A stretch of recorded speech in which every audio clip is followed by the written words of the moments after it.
So, welcome to another casual stroll through Middle Earth. This is the third one in our series. As was noted up earlier, my name is Matt Elliott. I'm Scenario on the message boards, world designer for Lord of the Rings Online. I've been doing it for a while now. And wanted to use this as an opportunity to kind of give you all a little bit of behind the scenes tour of Middle Earth. Like the last one that we did, I put it up to you all to vote where we went next, and it was neck and neck all the way up until the end of the poll closing, and it ended up in a tie between Forochel and Evendim. Apparently two very popular places. So when that tie happened, I opened up the voting to our internal dev team, and with a landslide, I guess you can call it a landslide, of 70% of the vote, with a landslide of about 70% of the vote, Forochel won. Alright, have to check on my mic stuff real quick. I'm being told it's a little quiet. Let me just double check again, make sure my settings are good. I might have to move. Yeah, no one wants to see the balding crown of my skull.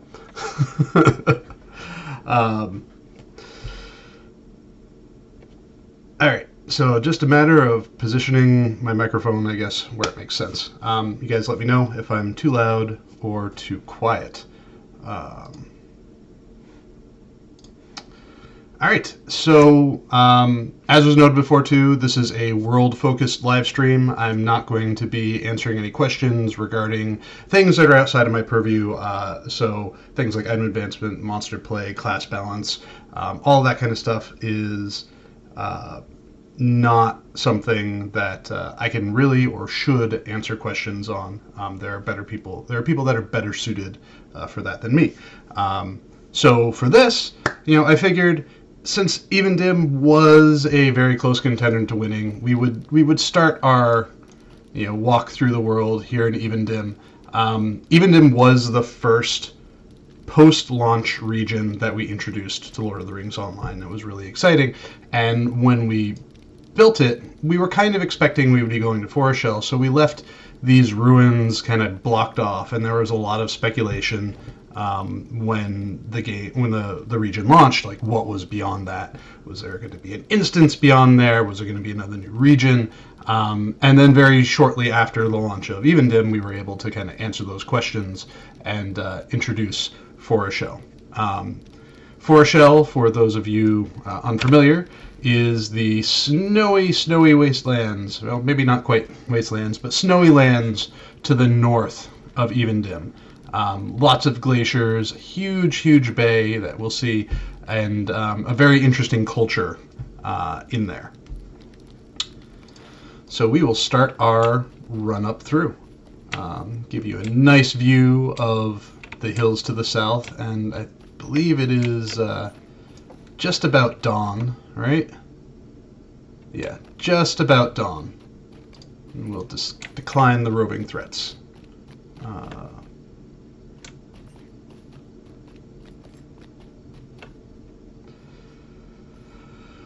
What is the most... So, as I'm running, I'll be answering some questions too. Also, one other thing to note, a little under the weather today, and something that I definitely need to be better about while I'm doing these streams is getting a drink. So, if any of you notice that it's been a while since I've had a water or any of my tea, remind me. I know some streamers have ways of reminding people to do that while they're playing games, but certainly happy to have the reminders. All right. So we'll follow the path up here. Kind of a new spin on the Binbull Wood style forest. These trees, honestly, are some of my favorite trees that we have. They're lanky, they're well designed, and they're the kind of tree where you can look at them from almost any angle and feel like you're getting a slightly different silhouette on them. And that's really the sign of a good, strong environment asset where you can use it in a variety of different ways. Druid's Fire asks, what the most clever way we've ever blocked players off from getting into an area is. I mean, we have a bunch of different tools that we use for that. For the original game, it's just flat out just like tall impassables. It's not the prettiest approach to everything, but it certainly works. I think as we continued to grow the game, we put more emphasis on finding ways to allude to other regions through clever placement of walls and barriers, having lower impassables that you could kind of peer over but not actually get into, stuff that feels plausible.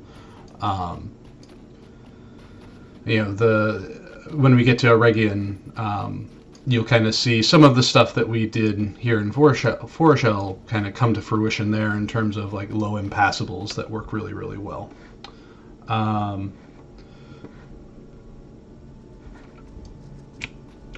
So the latest instance, Iwanar asks, the latest instance, Agaroth, was added in the middle of the passage in Lower Forochel in the Ice Bay.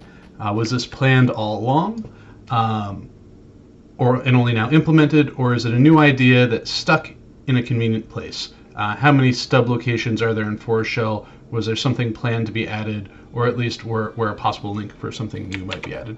So Agaroth, which we previewed back in the very first one of these as part of the Update 29 preview. And as I'm not paying super attention, I'm getting a little lost. Here we go.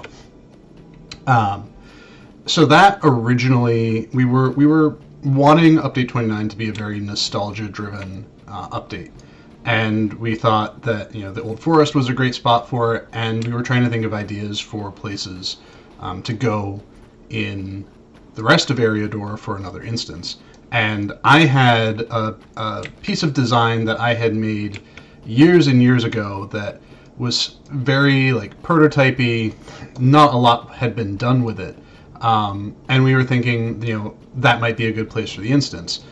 We didn't ultimately end up using that space, and I'll take you to that space as we get through this tour towards the very end. But the space kind of inspired what became Agaroth. The designer who built Agaroth really wanted to have the instance tie into the landscape, which is why it's placed where it is. So it certainly had its foundations in something that we've built before, but not something that had just been kind of sitting around waiting to be implemented. McVegan Pants says, have I been mispronouncing Forochel all these years? Possibly. I have been saying Forochel for a while, though sometimes you will hear it pronounced Forochel with a little bit of a ch in there. I could not say specifically what is the correct pronunciation. I am but the landscaper, not the lore person.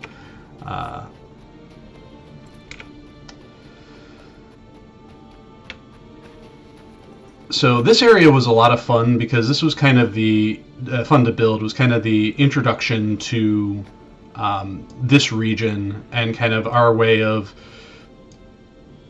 giving you a taste of what we ultimately want it to be like without kind of hitting you over the head very hard with it. We wanted to impress that this was, a snowy region. So there are certainly concepts and things familiar in here, but different both in terms of the cultures that are presented here, like White Mountains. And I am being told by Maid of Lions right now, Forochel, long H, is correct. So we kind of wanted to use this as a way to introduce the concept of a snowy space that was a little different, playing more with ice than just snow. We also use this as an opportunity to introduce the Lossoth people. The Lossoth, as a set of cultural assets, has been something that we have had planned for way back in the original incarnations of Lord of the Rings and Middle-earth Online, as a both playable race and a culture. So some of the assets that you see here, while we're brand new created for this space, we're very heavily inspired by some of the original yurts and other structures that we had developed for Lossoth as a culture, back when we were Middle-earth Online.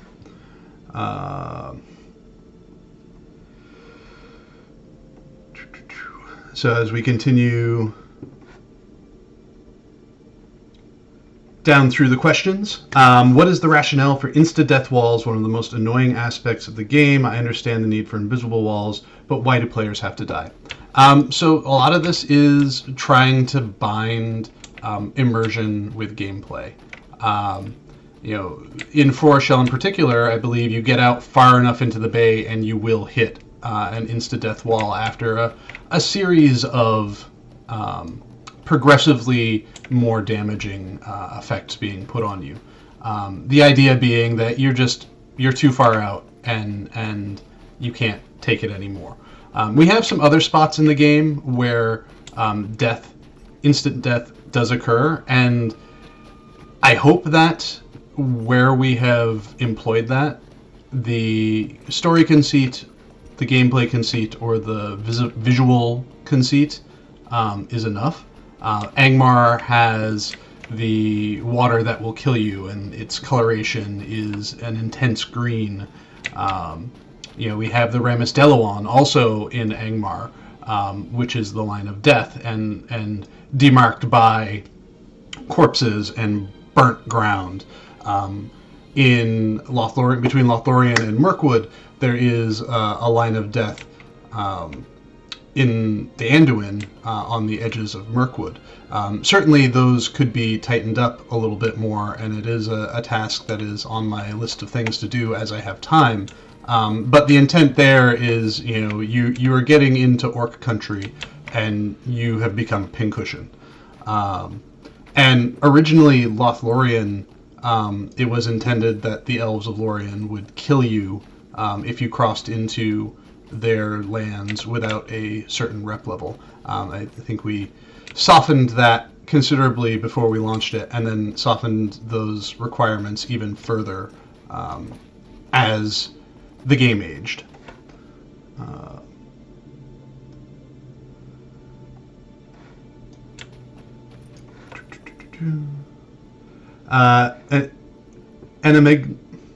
Enigmiga asks, were you the one to decide to have like 10 Grims in all of Forochel, because makes completing the deed very painful?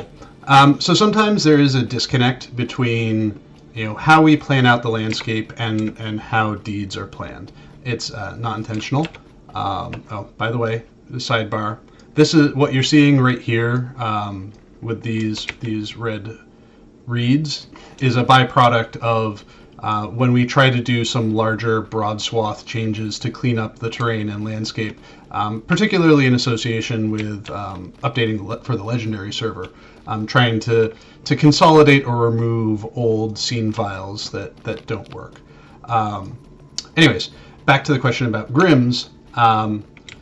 So there are certainly some spots where Grims are more prevalent, but like I said, there are times, as I see one right here, there are times where deeds and gameplay don't necessarily line up with the reality of what's been put on the landscape. We try our best to make sure that deeds are well supported in the area, so that there are static sources. That's not to say you will be drowning in a certain creature type to the point where it's like everyone there could get everything they want. There may be some competition or some need for you to come back later to try to complete your deed if someone else is in there. But we try to make sure that things are supported. One of the things that I frequently actively do as part of preparations for the launch of a new update is I play through all the content to make sure that the content that is there particularly the quest content.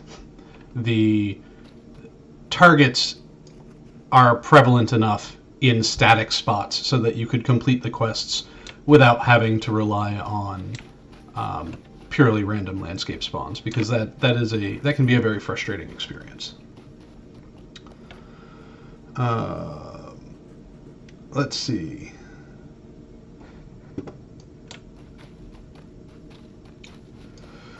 So are treasure caches used to move characters into nice view places? Treasure caches are a exploration tool. Sometimes there's the happy byproduct of getting great vistas associated with those, but they're not specifically used to convince players to go to cool screenshot locations. All right, keep on going down through the list.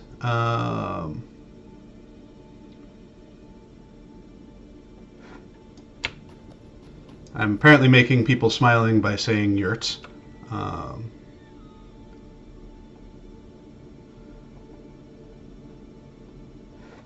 So Little Redhead asks, question in the right-hand part of the map of the Iron Span, will that connect someday? Also, grab a drink of tea/water. All right, first, we'll do the drink. So I don't want to talk too much about the Iron Span right now because we will eventually get to it. But we like to, as I've said before, we like to tease wherever we can connections between different areas of the world.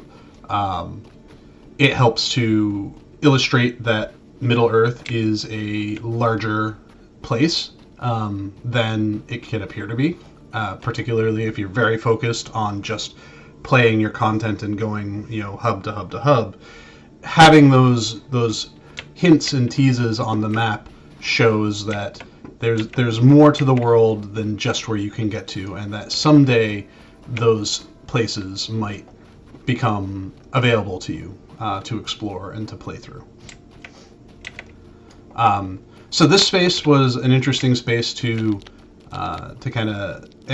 build and to play with. A bunch of great world assets for this. These ice shelves are something that were a lot of fun to kind of figure out how to learn to use. We'd never done a glacier before, and so we spent a lot of time looking at a lot of source material, particularly northern Scandinavia, for how fjords and how glaciers interact with the terrain.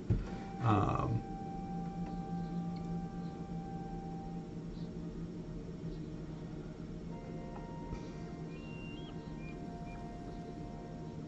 right, sorry, I'm pausing to read through some things. So how does one go, Squirrel asks, how does one go about adding phase/time objects to older regions such as Ostdunald, runestones, and instance entry points such as Sarisuma? So it really depends on the kind of content. So for example, Agaroth, the requirement to get to Agaroth is completing a portion of the epic story that kind of deals with Forochel. So it's not necessarily something that is, out of phase with the timeline of the region. Wherever we can, unless it's part of the advancing story, we try to make sure things that are introduced, back introduced, have some sort of connection to the space that they're being introduced into. So once we get to the bay, so Druid's Fire mentions that the Forochel Roar at night is awesome, and it is. And when we get closer to the bay, I'll flip over to nighttime so that we can look at that a little bit more. Scrolling around through some more questions. So Ionar notes that there is a large empty space to the southwest of the Forochel map. We ought to be able to get there someday, and someday we very well might. One of the things that we experimented with in Forochel, particularly once you got out into the tundra, was using lower impassables to kind of still have plausible impassability while making the landscape feel bigger. And we tried to take those lessons and bring them into Eregion as well, and then where we can employ them in the future, we do. I did a little bit of that for the Breland revamps as well. So here we are inside the tunnel within the glacier in Forochel, and the really key piece of trivia for this space is this is the first area that we built using the ceiling height map technology. It was brand new technology introduced specifically for use in Moria, but prior to introducing it in Moria, we wanted to be able to have a test run of it. We wanted to make sure that it worked, it was performant. So this space is really the test for it. You know, can we have this ceiling height map that, you know, works like our terrain and doesn't cause weird things to happen. There are some weird things that have happened in Forochel, not specifically related to the cave, but related to day files. A lot of people like the stuck fog bug, where, you know, they will encounter one of the rare monsters here in this region and somehow manage to get the fog effects, the blizzard effects of those creatures stuck to them. Believe we figured out the fixes for that, but haven't fixed everything as much as we would like. Agarther notes wood nodes. Forochel isn't very friendly to foresters, and I believe that was kind of a conscious design decision as we went into this space. You know, knowing that it wasn't very friendly to foresters. However, knowing that there were other similarly leveled areas in the world that do have assets for foresters in them, we felt that it was okay for us to be a little bit lighter on them here. And we've done that in a few spaces, a few other spaces as well, where it didn't feel like it made sense for, you know, a specific type of node. This is why, like, in general, you don't see scholar resource nodes scattered everywhere. We usually try to keep them relegated to monster camps and to ruins. So we've made it out onto the tundras and hills of Forochel. We're about to take a quick look over the ice bay from Pintipeldot.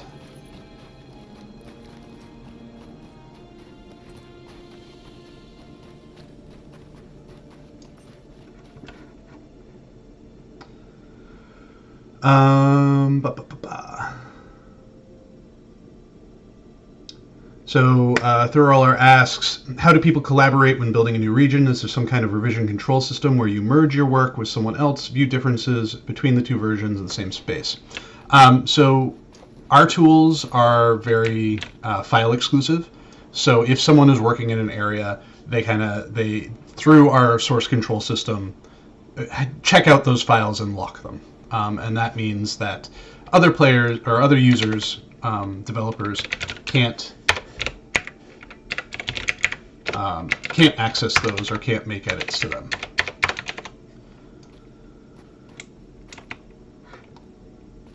This does sometimes lead to conflicts where, you know, someone will sit down and do a bunch of work and then won't be able to check in their work and will have to redo it. But those usually happen pretty rarely. We're often very good at talking with each other and knowing where we're working in order to avoid those conflicts, and often stagger where we're working in order to avoid those as well.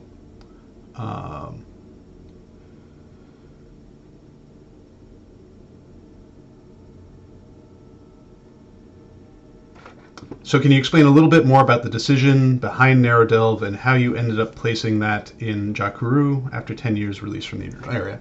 You know, so like I had mentioned, it was us wanting to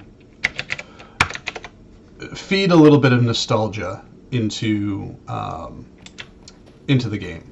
You know, we wanted to go back to a place that was a fan favorite. We wanted to tell a story that had a little bit of gravitas, and, you know, once the design our story and instance designers started really working on it, they got very excited about going back to Forochel and working in those spaces. And I think a lot of us had a lot of fun kind of revisiting areas from the past, places that we had long since kind of gone by, but looking at them for new content potential. Wildwood, the Old Forest, and Forochel, like all areas that players are excited about, and we're excited about going back into and filling in. And I wouldn't be surprised if this kind of approach is something that we do in the future as well.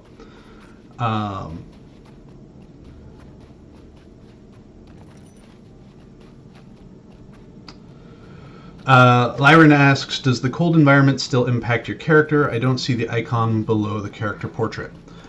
So the unless things were changed between when we introduced the game, or introduced this into the game, and now, we tried to make sure the environmental effects that impacted players in this space were either cosmetic based or combat based.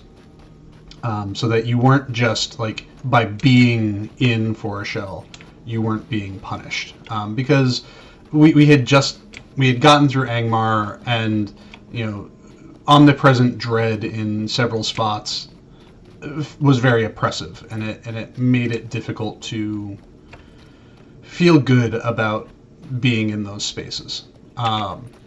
So what we tried to do in Forochel was a couple of subtle things. When you're in colder climates, you'll be able to see your breath on the air, as you can see right here. And monsters do this as well. And then use gameplay to impart the effects of weather. So many of the enemies in the region afflict you with cold mitigation debuffs, and you can address those debuffs by finding sources of heat, be it campfires, hot springs, those kinds of things. So we tried to make sure that those effects were tied to the environment. The rare monsters in the region spawn blizzards, similar to what is done in the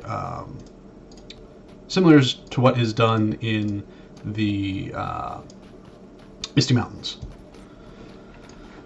Let's see.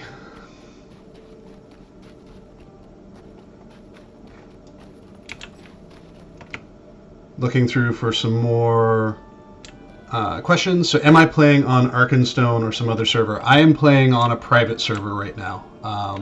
Figure it is best to do it in this kind of environment so that we are not interrupting other players' gameplay, and other players are not interrupting the tour as I'm giving it.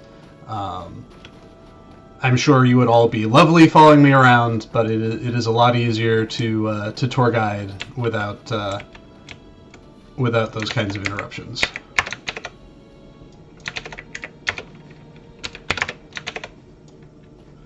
All right.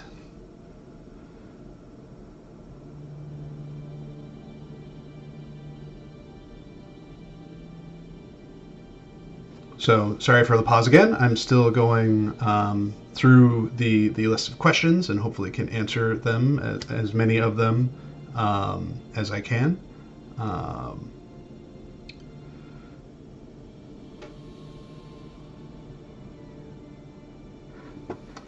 So regarding the fog and rainbow bugs, they're tricky things because sometimes those bugs can impact spaces in ways they're not intended. The rainbow's fairly innocuous. They're also both bugs that are difficult to find a solution for until we know specifically what's causing the issue. And it may be something where we find the fix for one specific thing, and then something else, a different other thing, causes it to come back. I'm not sure that we will ever completely totally fix them, but there's things that we're on the lookout for, and know that they can be confusing sometimes.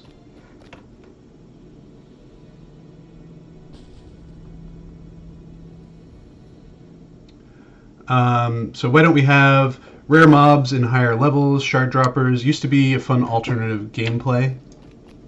So I think the part of the challenge with rare mobs as they existed in the original launch of the game was they were inconsistent to find, but also promoted a kind of negative farming experience, particularly if any of them had deeds associated with them.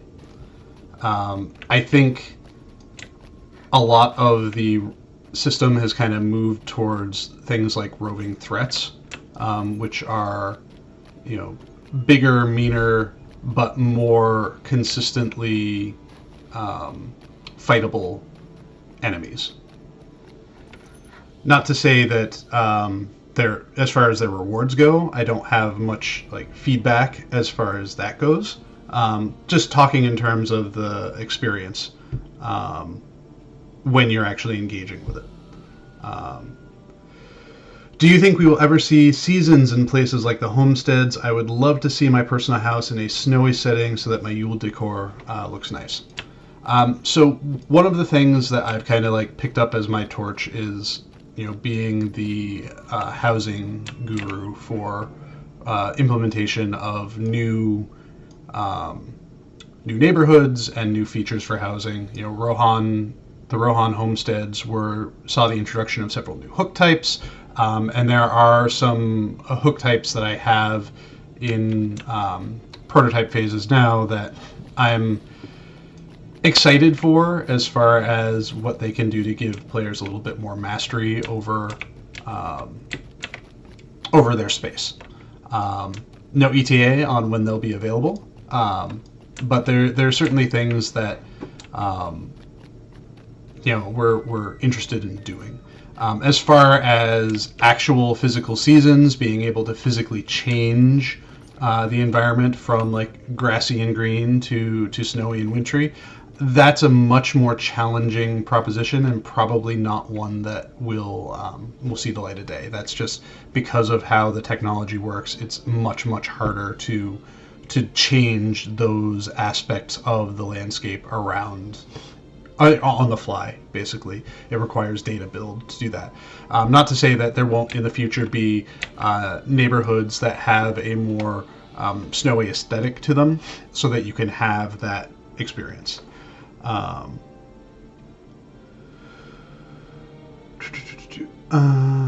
So in-game map needs to be updated to show Agaroth. Yes, the tricky thing is in updating the super old style maps is basically one of cultural lore. Do we update the old style maps with new features with the old style? Do we update it with the new style of maps? Those kinds of things. I think we are leaning towards any new maps we introduce being the new style maps like we did for Shire, Breland, and Ered Luin. And if we were to do something like that for Forochel, we would want to kind of move that in line with this, with those versions of the map. That does mean that at times there's inconsistency in what the maps look like, but eventually they'll hopefully all be one and the same, and maybe in the future too we can introduce ways for players to select the map style that they prefer. So real quick to talk about the Iron Span. So there are tons and tons of questions about the Iron Span and when it will actually connect and so on. And this is one of those things where it is a never say never. It is certainly a hint towards places we could go and places we could connect.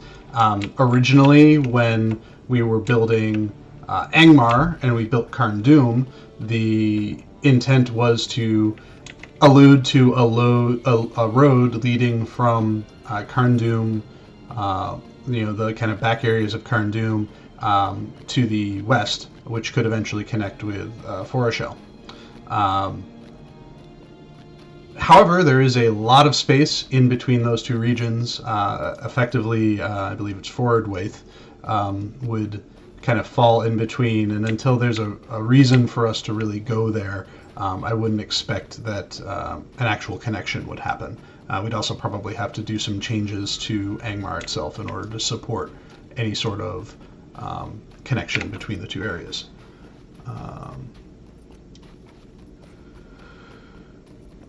In your mind, where does the path out of Frostbluff through the mountains lead? I have to admit, I am fairly unfamiliar with Frostbluff. I know that it is generally located in the Blue Mountains to the southwestish, west-southwest of Forochel. But as far as where it actually eventually connects to, or where those roads connect to, I couldn't speak off the top of my head because I don't have the image of that space in my head right now.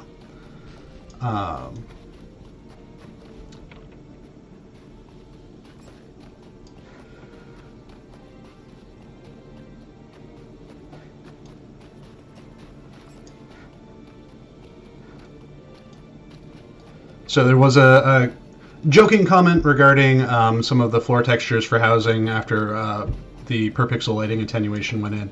That's something that we are working to address as we discover the issues. So I recently checked in a fix for the Hall of Memory, floors and walls, and based off of, there's a thread on the message boards about it right now. I'm going to kind of go through that and see what other things I can fix in the near term to kind of bring those away from the shiny plastic appearance that they have.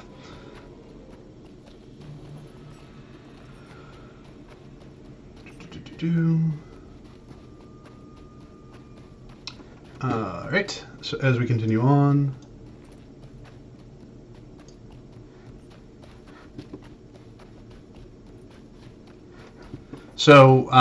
as we continue on towards the capital of Forochel, we're heading all our way over here to Surikaila. One of the things that when we were building this region, as far as travel planning, and don't mind me as I almost run off a cliff, is finding ways to help travel around the region work better. I think Even Dim kind of showed us that having half the region locked off on the other side of a lake wasn't great. Forochel, I don't think we did.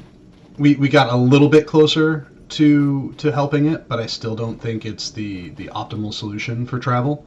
And eventually, again, another one of those, like, when I have the time for it, I'd love to get back to this region to kind of address that and to introduce some new travel points here just for convenience sake. There are some spots that are just fairly difficult to get access to, which would be good to kind of shore up. Having a drink.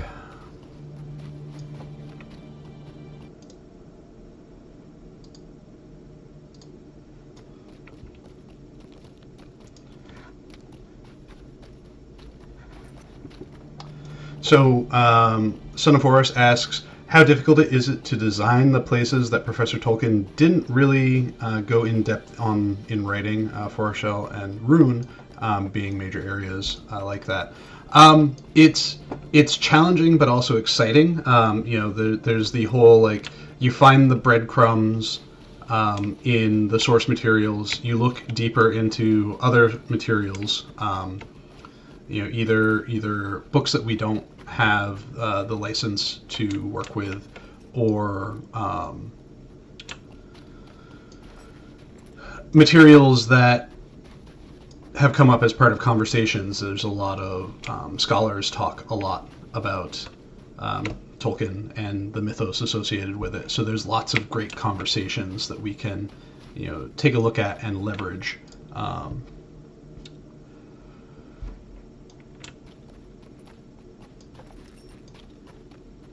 So usually, whenever we build a new region, particularly one that is light on actual materials, there is a very extensive research process that goes into it, and I think you might be surprised at how much time goes into researching those areas. It's very easy for one of our designers to spend 2 months just researching. You look at Wells of Langflood, Elderslade, for example. Those areas really, like, it took 2 months of research, pulling in all the different, like, concepts and ideas to make the region. Gundabad as well, which we're working on at the moment, is something that we spent a considerable amount of time researching.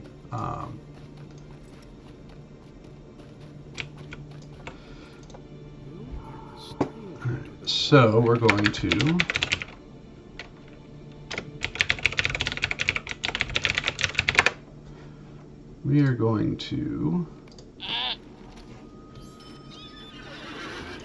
we're going to use the travel system to make our way back to Pindipelda, and we'll continue the conversation while I let the game play for me. So is there any hope of expanding the license to other books, or is it a non-starter? Right now, we are happy to be working with Lord of the Rings and the Hobbits books. Those are, kind of the bread and butter. Those are the core. We do make sure we are aware of all the other materials whenever we're working on anything, because while we may not be able to use those materials specifically, we do want to make sure that we're respectful of them and that we're not contradicting them. There's certainly spots where there's a little bit of gray area, and it's hard to tell the story that we want to tell without contradicting something that has come before. But I think we, in general, do a good job of making what we're producing work within the setting and the source materials.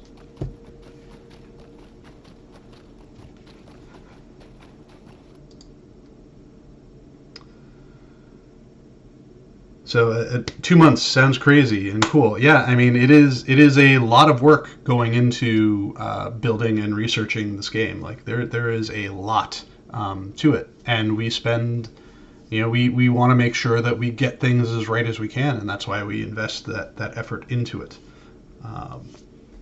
So it's definitely something that we have zero regrets doing as we're going through and building new regions. So while we were on this road back there, one of the things that we experimented a little bit with, and in this region, and you saw kind of a different version of in the Wildwood, was the control point camps. This is something that we started in Evendim, particularly in Enumenos, and brought into this space as well, where there are monster camps scattered throughout the region, and depending on the state of them, whether or not they are held by enemy or by friendly forces, gives access to content. In Wildwood, we focused purely on changing the makeup of the enemies within the space. Here in Forochel, it was a balance between, do you want content or do you want things to kill, kind of thing.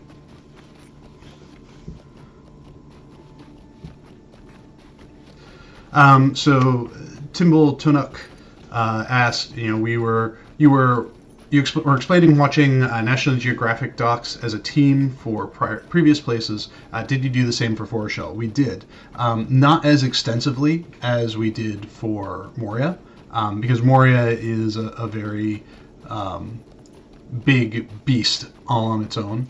But for Forochel, we spent some time. I believe we watched one documentary and then spent a lot of time looking at photographs of Finland and Norway and Greenland and Iceland, like trying to get a sense for how ice looks and how ice feels in a space. our artists really wanted to make sure that they could capture some of the blues. Also for the skies at night, the aurora, which I don't think we can call the aurora borealis in Middle Earth because that's a very Earth-specific name. But the northern lights were another thing that we wanted to try to nail. We were limited in what we could do just in terms of the technology that we were using. I think we were hoping for something that looked more authentically like the northern lights, and had tried a number of different things, but were not able to get the engine to render it in a way that was satisfactory. So question of when does Forochel get its volcano? Well, there are hot springs in the western half of the region, which is kind of a precursor to things like a volcano, potentially. We just have to, make sure it stays happy. I think while there was not any specific intent to avoid making volcanoes, I think, at the end of the day, at the back of everyone's head, there's one volcano in Middle Earth. And that's where we eventually got to.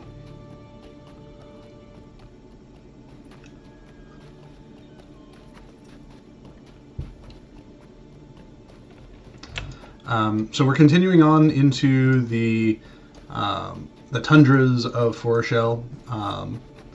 As you can see in the distance, a lot of what you can see beyond may look like it's playable, but it's not. That was one of our design goals for the space, was to try to break out of the high-walled impassables that we had in a lot of our regions, or at the very least make those high walls feel like they were pushed further back than the impassables were, so that it felt more open. We still do have some of those high walls, and you can see them here to my right. Some of that is server performance driven. As we're building the region, we wanted to make sure that we preserved the concept of game servers with only so many land blocks associated with the game server. And one of the ways that we helped achieve that was by having strategically placed impassables. It kind of keeps the world from feeling fully open, but yeah, it a necessary evil, at least at the time. We've since kind of loosened that a lot, and what was done in Breland, both with the Breland revamps for the Legendary server and with the Wildwood, kind of showcase that.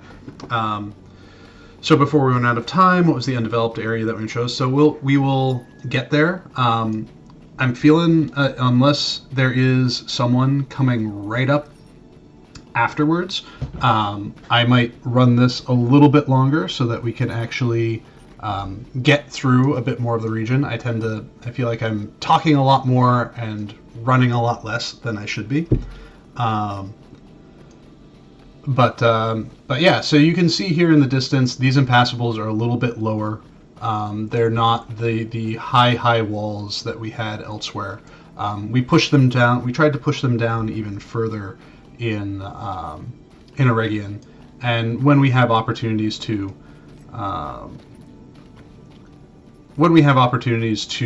build like that, we try to. Drink reminder. I'm gonna drink again.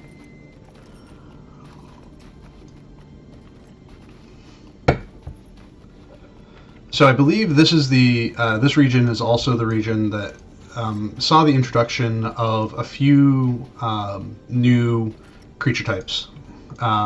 This is where we introduced the saber-toothed cat. We introduced the moose, or reindeer, and we introduced the ice giants. And the elk from the elk and deer from Evendim kind of trickled their way up.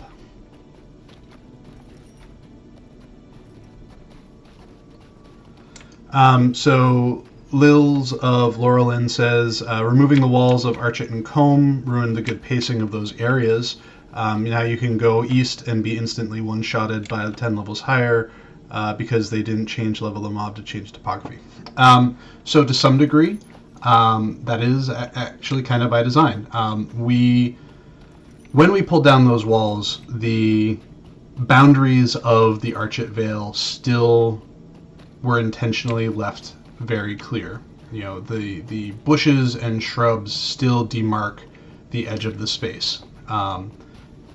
As you approach the edge of that and you cross over into higher level areas, you know, it is to some degree, you know, exploration. You know, you want to go out, you want to explore these areas, but it's also kind of on you to, you know, be aware of your environment. I think having the visual barriers while removing the physical impassables was a good change, but that's my opinion. Everyone is entitled to different opinions as well.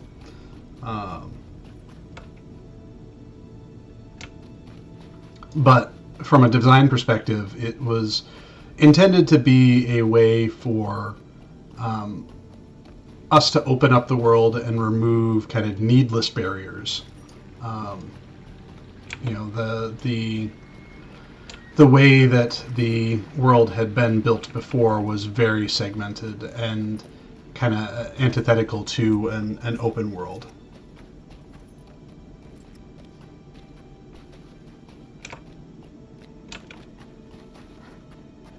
The hope too is, like, in those spaces, like, you're not traveling so deep into them before you encounter something that is higher level than you that you can't easily kind of back out of it.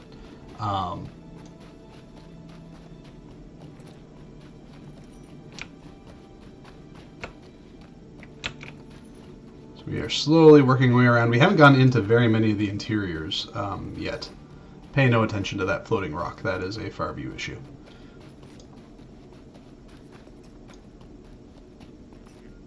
To some degree, you know, my approach to gaming has changed a lot over the years, and I think it's okay for players to make some mistakes. You know, to be put in situations where they can make, you know, minor mistakes here and there. You know, so exploring too far beyond, you know, where your level can manage it, I think is you know, it's a lesson that is valuable for players to learn in a game. You know, you kind of test the limit of your character's strength, and tests the experience of the world too.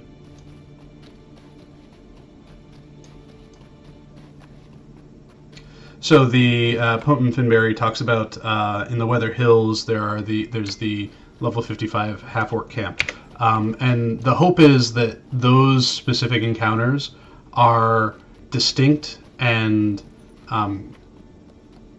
called out enough in the world building around them that you can kind of see and understand this might not be a place for me to walk into. You know, you can at a distance view the space. You can at a distance see the enemies that are ahead of you and kind of take a moment to, like, step back and kind of assess, you know, whether or not it might be a place that you want to go to.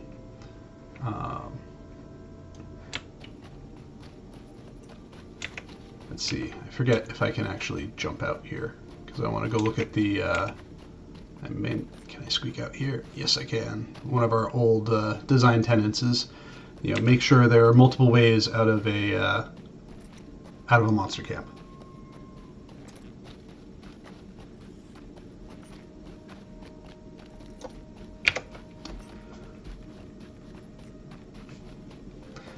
Castes, yes. It also, Castes had mentioned that if there's you go into an area that has mobs that are too difficult, it adds some intrigue to the space. It certainly gives you incentive to kind of go back and master that area once you're suitably leveled for it.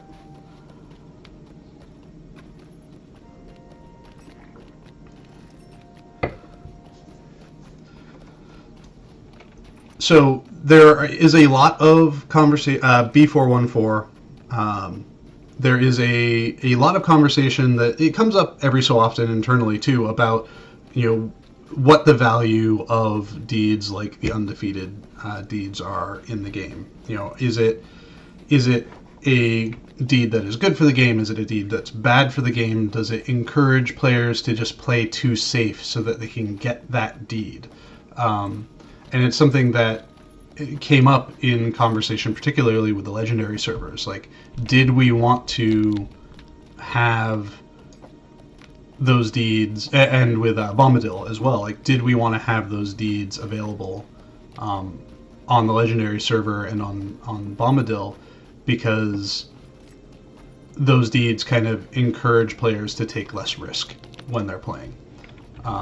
And there's debate whether or not that's good. Like, if you don't really change your gameplay behavior and you get that deed, then that's more of an achievement. Whereas if you do play it safe and you don't try to push yourself for the first 20 levels and you just kind of quietly work through it, then it feels like you kind of hinder yourself in order to get that deed. There have been times, I remember when I first started playing on some play characters where and the game when it was newer was significantly harder at lower levels, where I was really risk averse, and then I died, and all of a sudden the game kind of became more fun for me because I wasn't worried about that deed anymore. Defeated.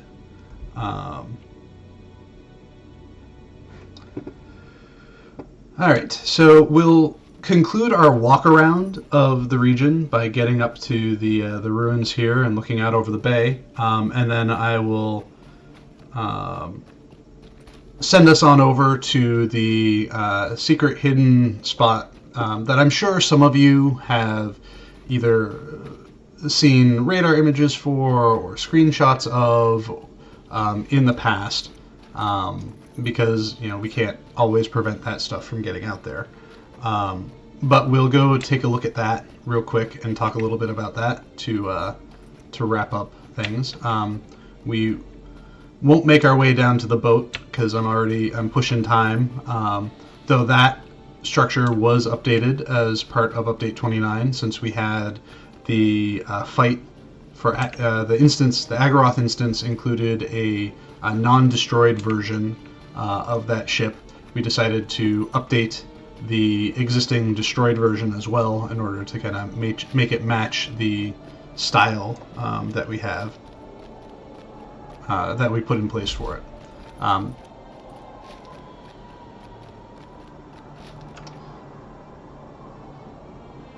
So we were talking about environment affecting you real quick. As you can see right now, I have the warding warmth buff on me, and that's from walking around in the hot springs. Alright, so here is our view of the bay. All the way across the way is where Surikaila is, and we're hanging out up here with these high winds. So as our last stop for today's stream, we are going to go to a place that when I was working on it years ago, I was calling it the last hold of Arnor. The idea being that this was a Arnorian outpost in the far north, like the furthest north Arnorian outpost there was, that had become consumed by a glacier.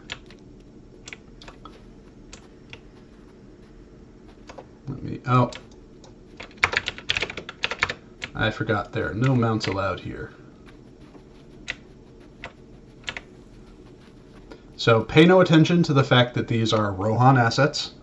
In many prototype spaces that we build with, when we're hoping to have custom or unique assets for a space, we use kind of the best fit. And at the time that I was building this, the Rohan watchtowers and some of the buildings were kind of the best fit for what I wanted aesthetically and structurally for the space.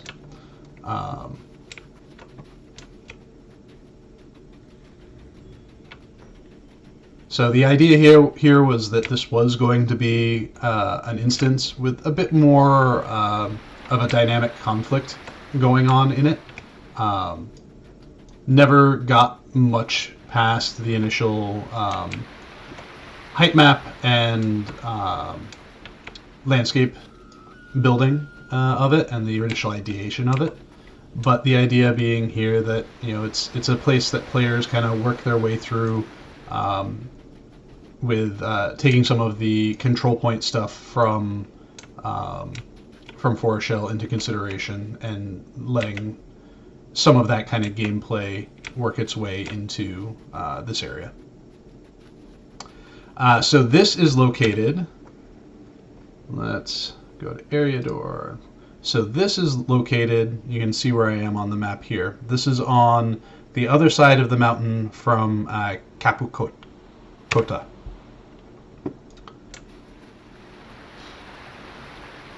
So the plan was not for this to actually be connected to the game. It was meant to be a instance space, so it wasn't going to be directly connected with anything. Spend a decent amount of time playing around with different treatments for the environment in here, trying to make like rapids look interesting. Up here, this is a half-finished whole Arnorian keep that we kind of stopped our development on the space prior to it really being able to be kind of finished. The trivia associated with this, though, is when we were talking about Agaroth and what we wanted to do for Agaroth, this area was suggested as a potential place for us to have the instance in. Ultimately, it didn't pan out. We didn't want to use this space specifically for that, but it helped inspire some of what was done for Agaroth.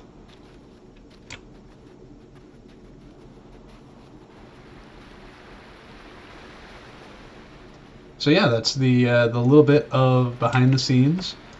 So I'm going to call it here for you guys. Again, thank you all for showing up, asking your questions, and for coming along for the ride. Glad that everyone seems to be enjoying this stream, and we certainly have a wealth of places to go visit. We've got 2 regions down. We've got Angmar and Forochel taken out of contention. So the next time we do this, we'll have the poll back up again. Hopefully there won't be another tie like there was last time. So yeah, we will see you all probably in 3 weeks to a month, and I'm looking forward to seeing what you all vote for our next region. Also, as we continue working on our Update 30 and Update 31 content, there may be opportunities for us to do some sneak peek for those as we get closer to them as well. So doing something similar to what we did with the Wildwood. As Update 30 approaches and we've hit Bull Roar with it, I'm interested in doing a casual stroll through what we are introducing in Update 30, and then with Gun to Bad when we get closer to that as well. So things to look forward to throughout the spring and summer. But anyways, thank you everyone for attending. Thank you for asking your questions and reminding me to drink. And I hope you all have an awesome afternoon or evening wherever you are, and we'll see you next time.